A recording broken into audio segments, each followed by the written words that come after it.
कृषी उत्पन्न बाजार समित्यांच्या निवडणुकांचं रण पेटलं।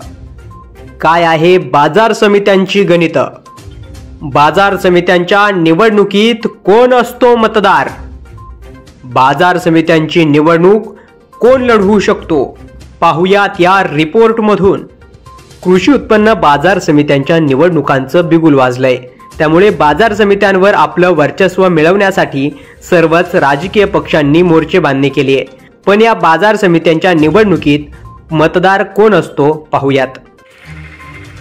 या कृषी उत्पन्न बाजार समितीमध्ये जे ग्रामपंचायत सदस्य आहेत आणि जे सरपंच आहेत यांना मतदानाचा हक्क बजावता येतो।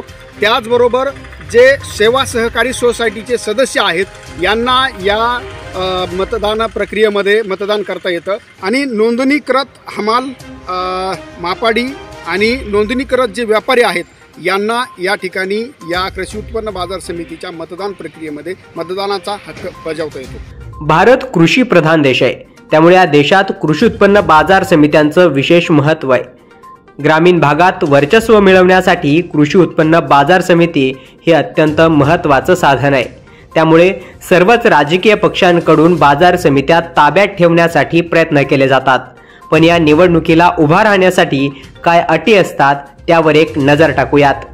कृषी उत्पन्न बाजार समितीसाठी 18 संचालकांच्या निवडीसाठी निवडणूक होते। सेवा सहकारी संस्था गटातून 7 संचालकांची निवड केली जाते। संस्था गटातून 2 महिला प्रतिनिधींची निवड केली जाते। इतर मागासवर्गीय गटातून 2 प्रतिनिधींची निवड केली जाते। विमुक्त जाती भटक्या जमाती गटातून 1 प्रतिनिधीची निवड केली जाते। ग्रामपंचायत मतदारसंघातून 4 जणांची निवड केली जाते।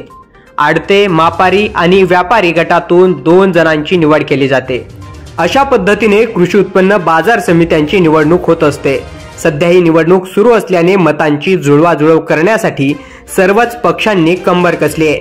त्यामुळे कोणता पक्ष किती बाजार समित्यांवर विजय मिळवणार हे आगामी काळात स्पष्ट होईल।